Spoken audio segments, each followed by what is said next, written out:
निष्ठा से शपथ लेता हूँ कि मैं राष्ट्र की एकता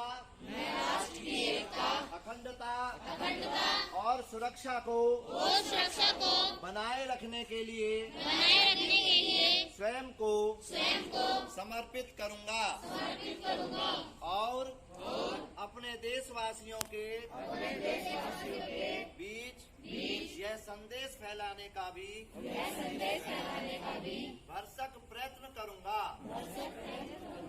मैं यह शपथ अपने देश की एकता की भावना से ले रहा हूँ, जिसे सरदार वल्लभ भाई पटेल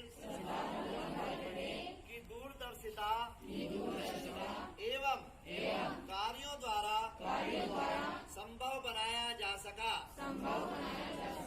मैं अपने देश की आंतरिक सुरक्षा सुनिश्चित करने के लिए अपना योगदान करने का भी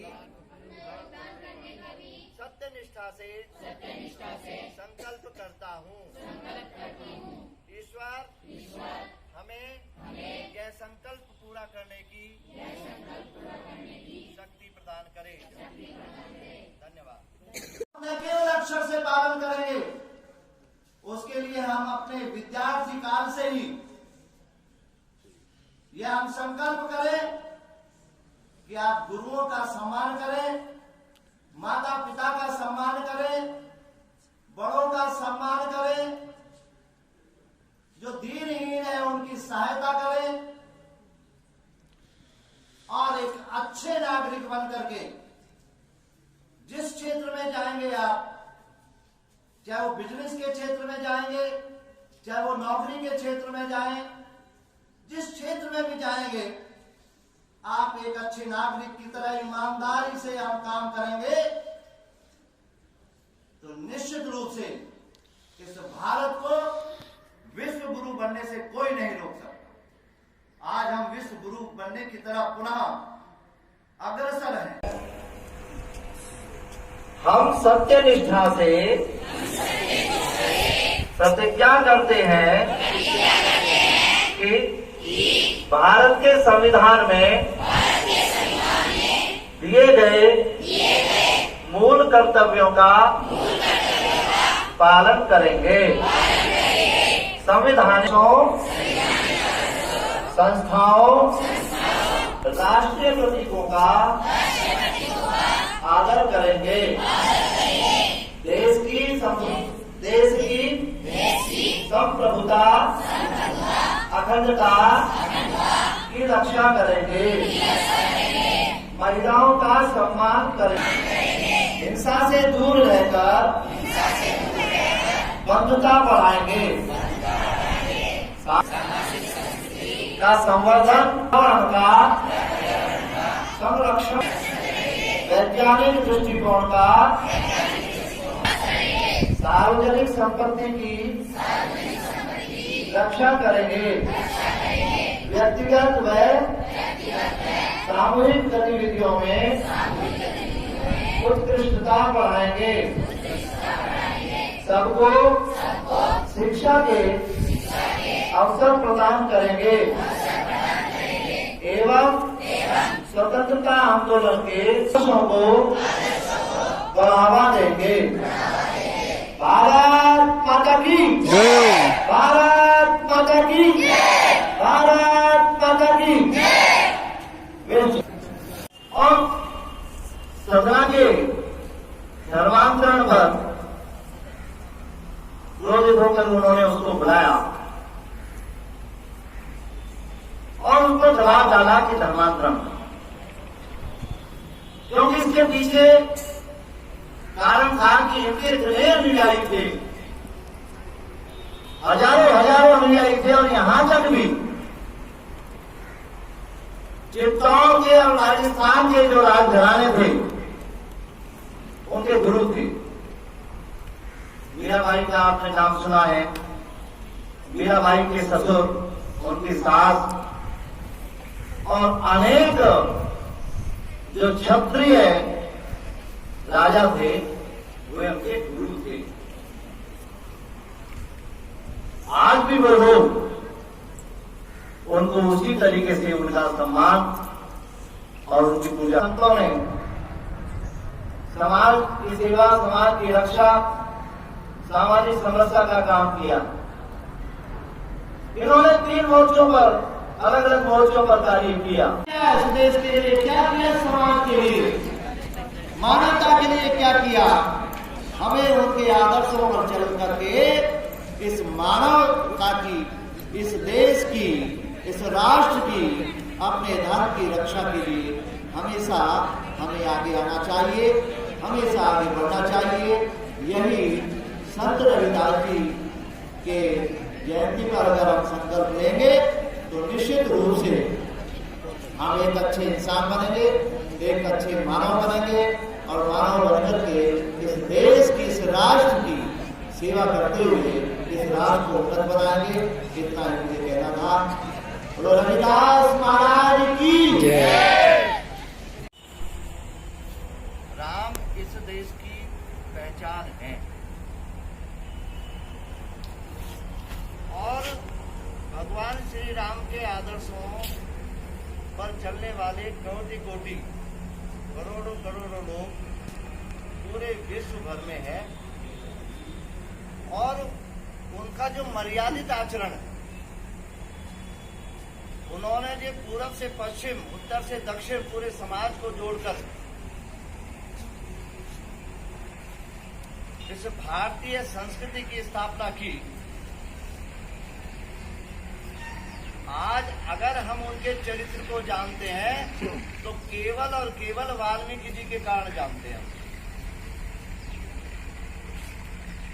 महर्षि वाल्मीकि ना होते तो आज हम भगवान श्री राम के जो मर्यादित उनका चरित्र था, त्याग और तपस्या के द्वारा जिन्होंने इस भारत वर्ष में, भारत के समाज में समरसता स्थापित की, उनको बारे में कोई नहीं जानता। इसलिए आज ऐसे अवसर पर हम वाल्मीकि जी के चरणों में सशत नमन करते हैं। वाल्मीकि जी कश्यप और अदिति के पुत्र वरुण और वरुण के 10वें पुत्र प्रचेतस नाम से इनको जाना जाता है अपने ग्रंथों में।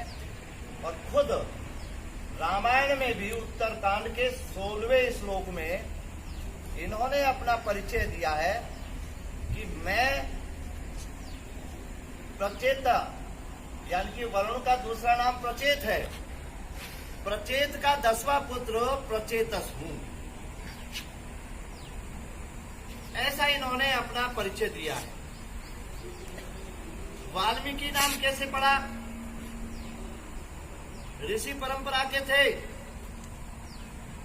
इन्होंने तप किया, भगवान के ध्यान में मग्न थे, लेकिन तप करते करते इनके शरीर को दीमकों ने, उनकी जो बामी है, आपने देखा होगा खेतों में या टीले होंगे, वहां पर बहुत बड़ी जो है ऊंची जो है मिट्टी का ढेर बन जाता है दीमक की तरह, और इस तरह उसको बामी कहते हैं।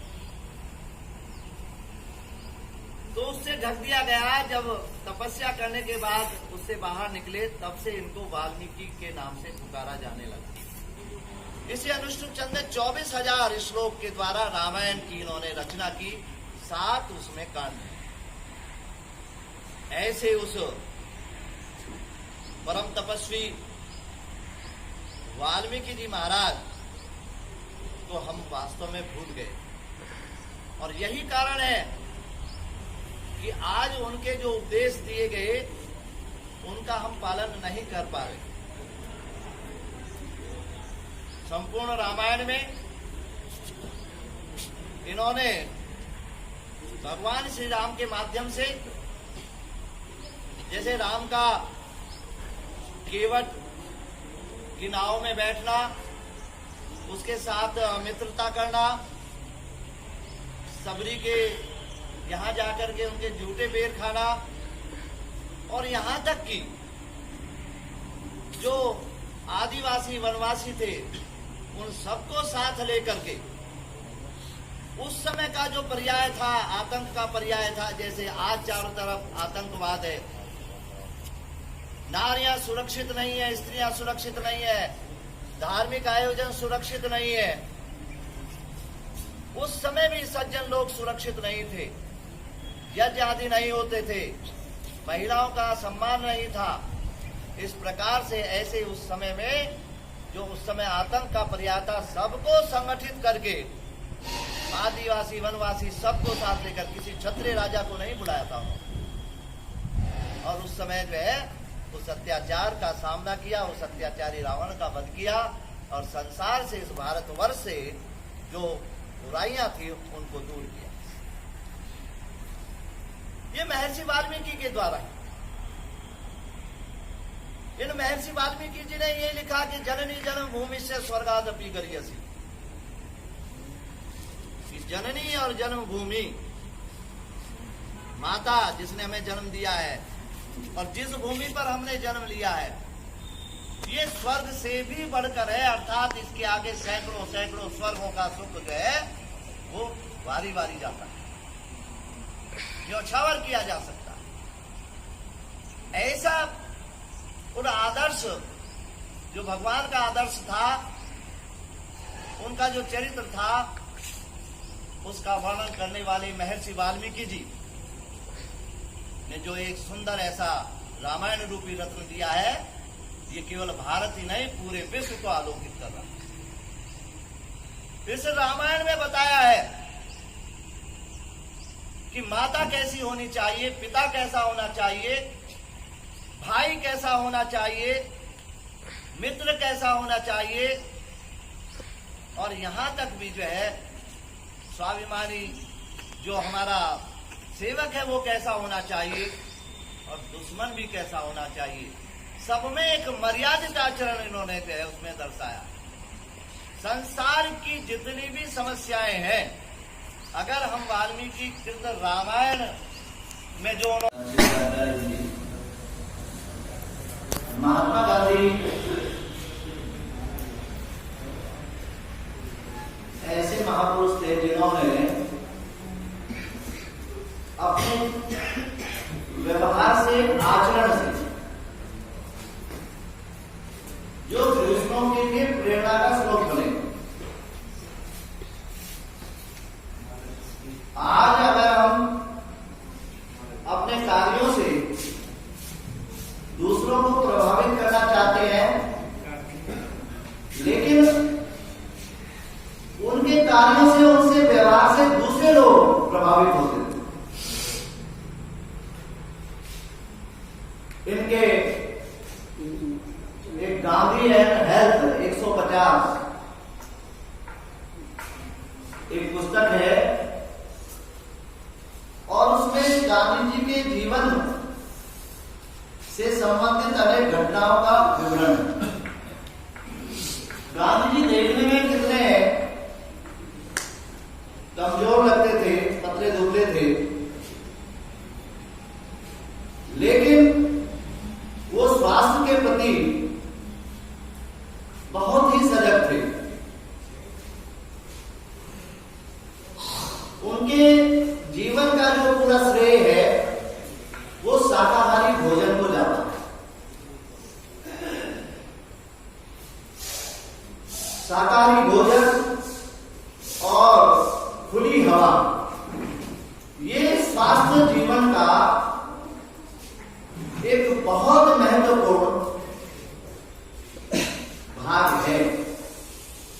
बिना आग पर बताया हुआ भोजन तो केवल वो शरीर से हमको देखने में कमजोर लगते थे, लेकिन ऐसा नहीं, वो शारीरिक रूप से पूर्ण स्वस्थ थे, मानसिक रूप से पूरे स्वस्थ थे। उन्होंने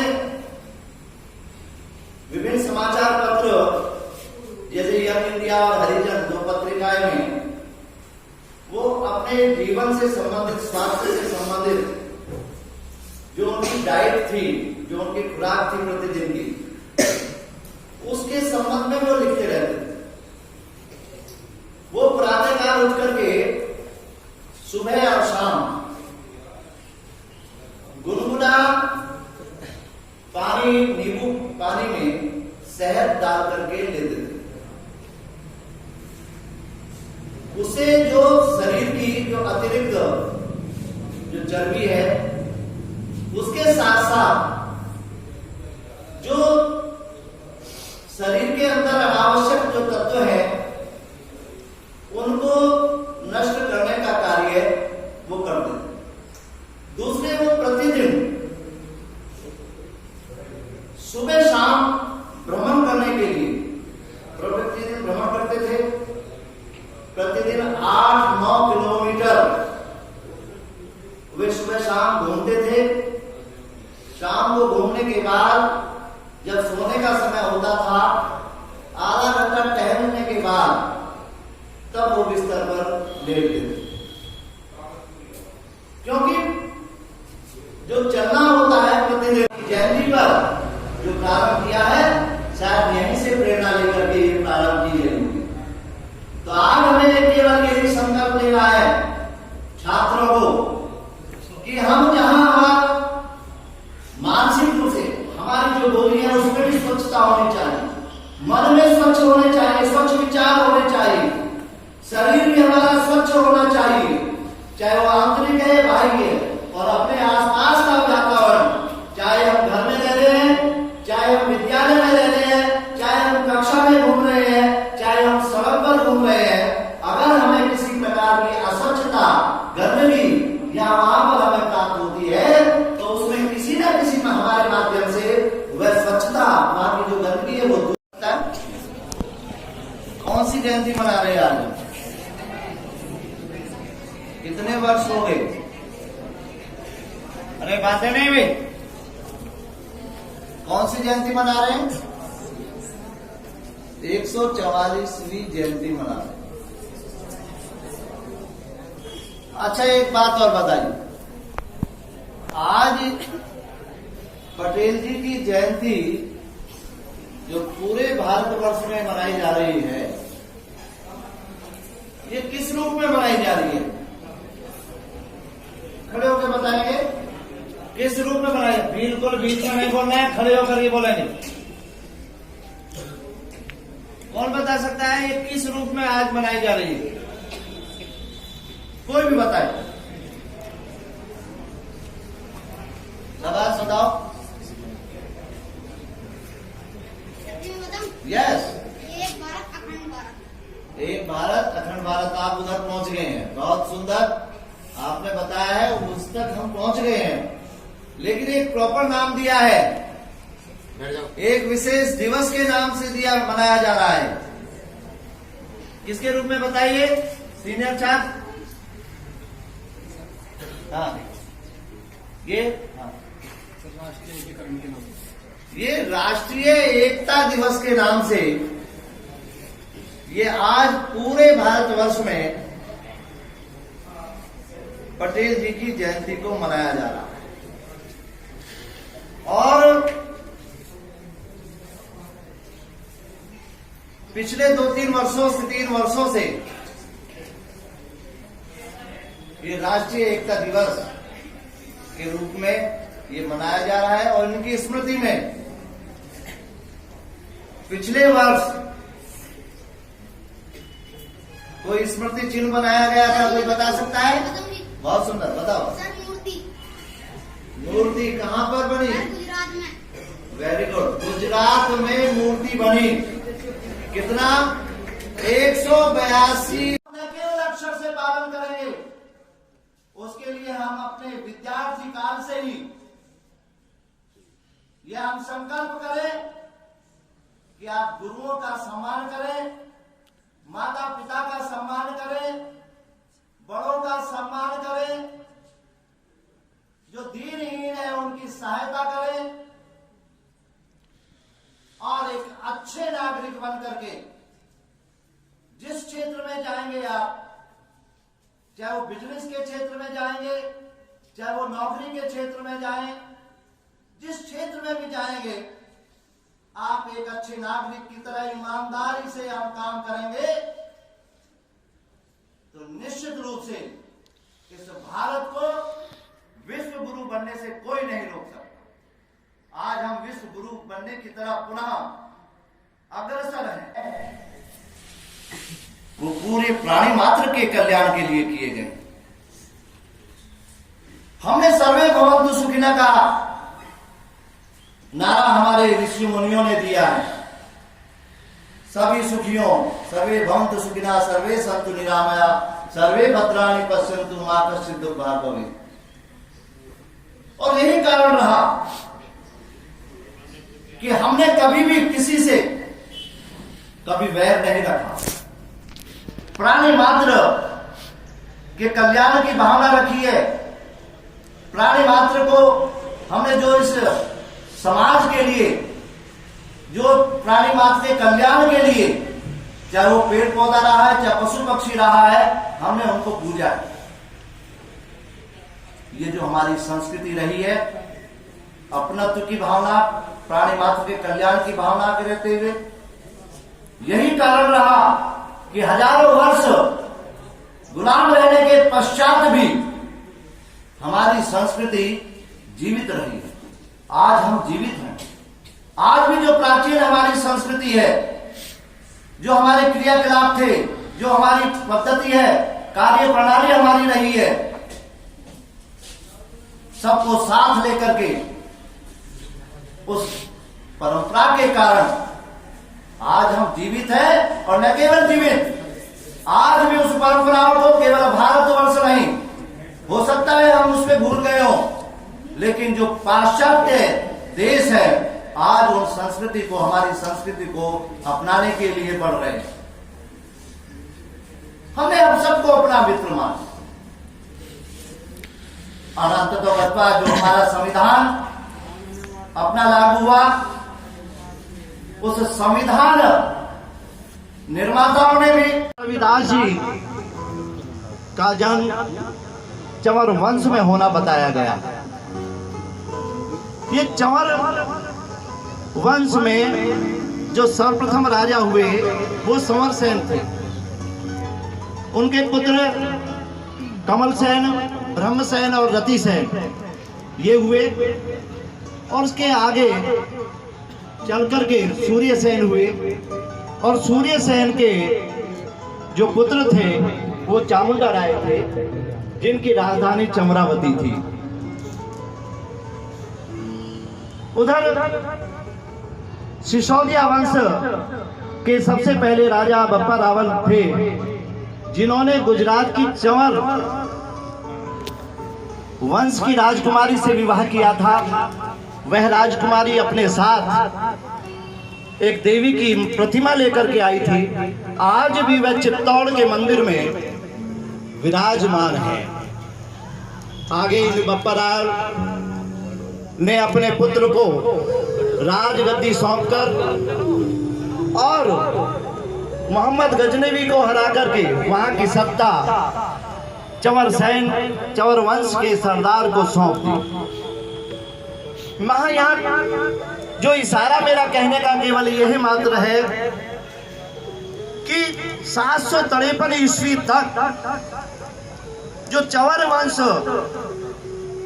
का उल्लेख क्षत्रिय वंशों में होता रहा है, लेकिन हमारे इतिहासकारों ने उनके चर्मकार होने का तो उल्लेख किया है, चमड़े का काम करने का तो उल्लेख किया है, लेकिन उससे पहले का उल्लेख उन्होंने नहीं किया। संत रविदास जी के पिता भी बड़े संत प्रकृति के थे। ऋषियों के, मुनियों के आशीर्वाद से इनका जन्म हुआ। ये अपने समय के उच्च कोटि के संत। इस बात से अंदाजा लगाया जा सकता है कि जितने भी राजस्थान के क्षत्रिय घराने थे, राजघराने थे, राजपूत राजघराने थे, चाहे उसमें मीराबाई, उनके सास ससुर रहे हों या काशी नरेश रहे हों, और आसपास की जनता उनको अपना भगवान मानती थी, उनके अनुयायी थी। उस समय एक इस्लामिक विद्वान सदना कसाई थे, उन्होंने इनको शास्त्रार्थ में पराजित करके इनको मुस्लिम बनाना चाहा। शास्त्रार्थ हुआ, संत रविदास उसमें जीत गए और उसने अपनी हार मानी। इन्होंने उसको अपना भक्त बना करके, हिंदू बना करके उसका नाम रामदास रखा। उस समय सिकंदर लोदी दिल्ली का शासक था। यह शिकायत उसके पास की गई, उसने उनको बंदी बनवा करके उन्हें राज दरबार में उपस्थित कराया और उनसे का जो अपराध घोषित किया उसमें यह तय किया गया इस्लाम या मौत। लेकिन संत रविदास जी ने कहा चाहे गर्दन कट जाए, मौत स्वीकार है, लेकिन अपना धर्म नहीं छोड़ूंगा। धर्म की रक्षा की। तो मेरा तो ये निवेदन है कि ऐसे समाज को धर्म रक्षक, धर्म योद्धा के रूप में आजादी के बाद सम्मानित किया जाना चाहिए था। इसी के रूप में इनको पुकारा जाना चाहिए था। हम समाज से, हम सरकार से भी ये निवेदन करते हैं कि धर्म रक्षक के रूप में ऐसे समाज का सम्मान किया जाना चाहिए। इन शब्दों के साथ मैं अपनी बात को विराम देते हुए कहता हूँ, महाराज की जय, राष्ट्र रक्षक रविदास महाराज की जय।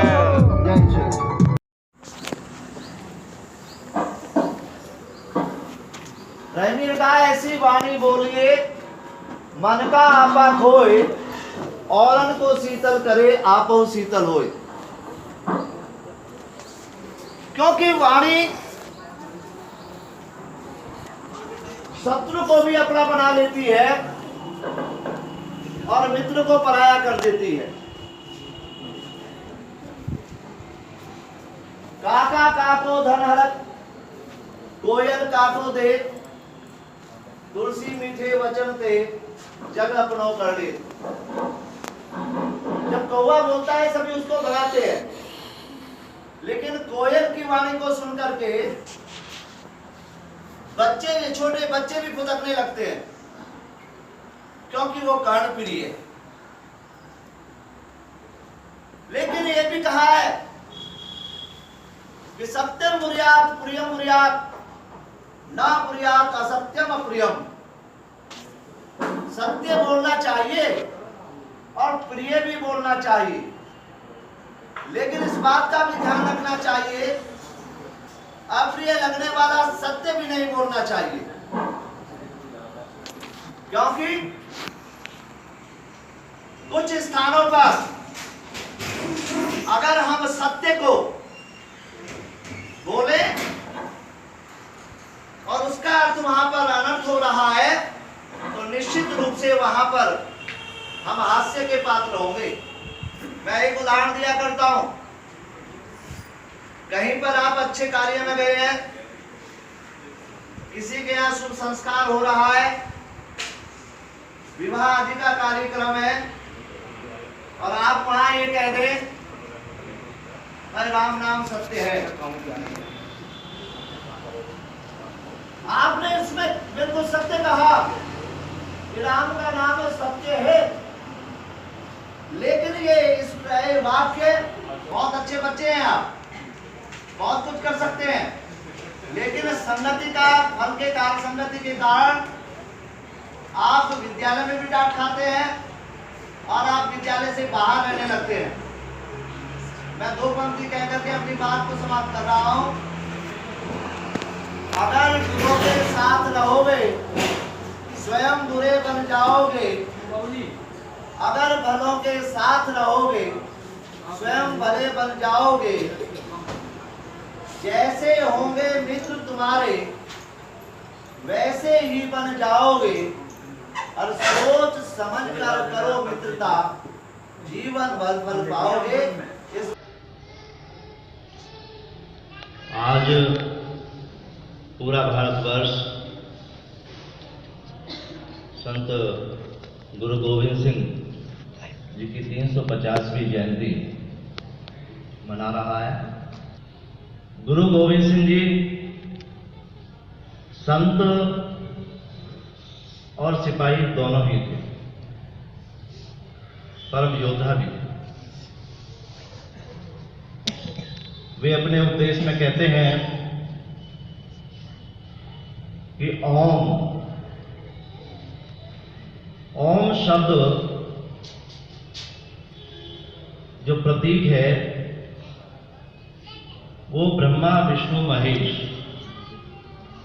यानी कि जन्म देने वाला, पालन करने वाला और विनाश करने वाला। जब हम ओम कहते हैं तो इन तीनों शक्तियों को हम नमन करते हैं। गुरुजी ने इस ओम के आगे एक अंक और लिख दिया, जिसका तात्पर्य है कि ये जो जन्म, पालन और विनाश करने वाली जो तीनों शक्तियां हैं, इन तीनों शक्तियों को भी जन्म देने वाला वो एक है, जिसके अंतर्गत ये तीनों शक्तियां अपना काम करती हैं।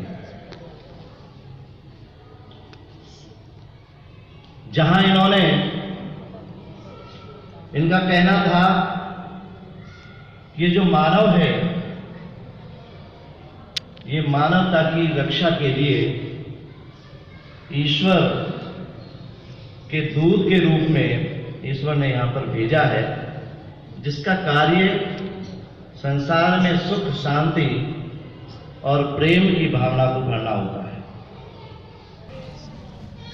गुरु गोविंद सिंह जी ने सिख पंथ की स्थापना की। सिख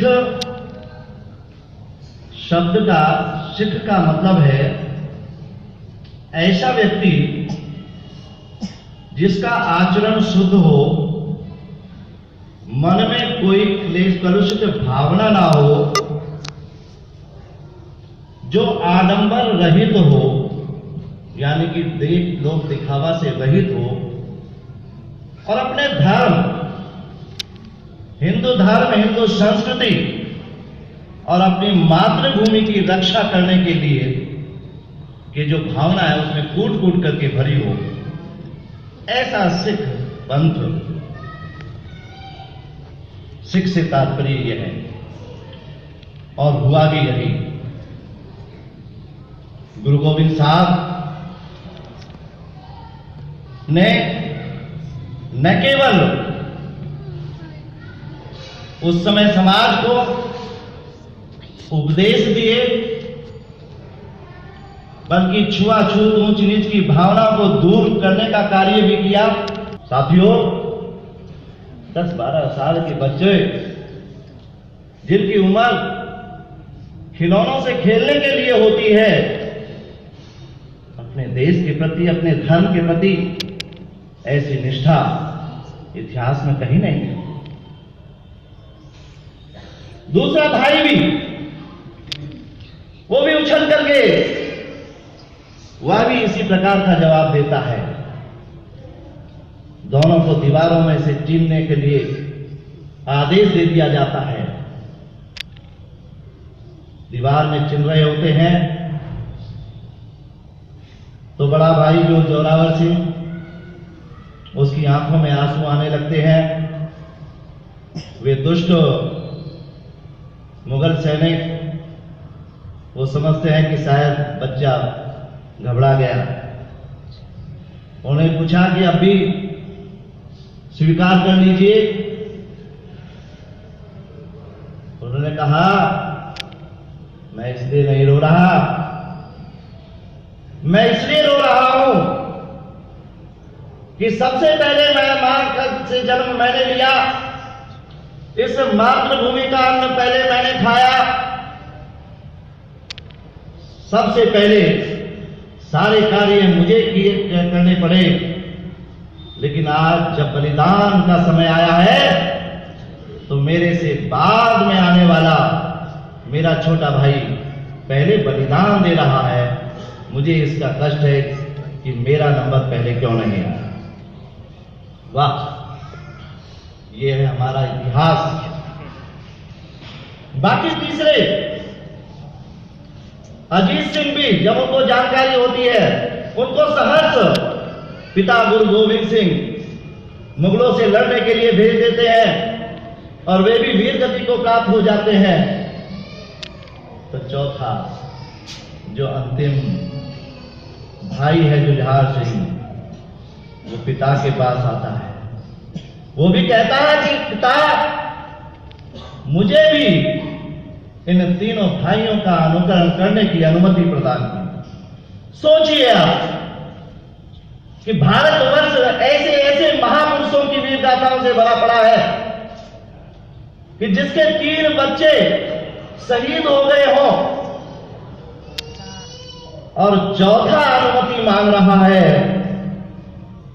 उन्होंने सहर्ष अनुमति प्रदान कर दी, जाओ और तुम भी परम पद को प्राप्त करो। धन्य है ऐसे पिता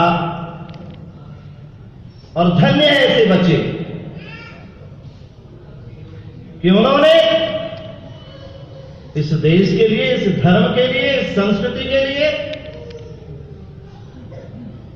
अपने चारों बच्चों को सहर्ष इस मातृभूमि के लिए बलिदान कर दिया। वास्तव में इतिहास है तो ये इतिहास पढ़ाया जाना चाहिए। तो हमें गुरु नानक जी द्वारा स्थापित, गुरु तेग बहादुर जी द्वारा किए गए और गुरु गोविंद सिंह जी द्वारा स्थापित जो आदर्श हैं, उनका हमें पालन करना होगा।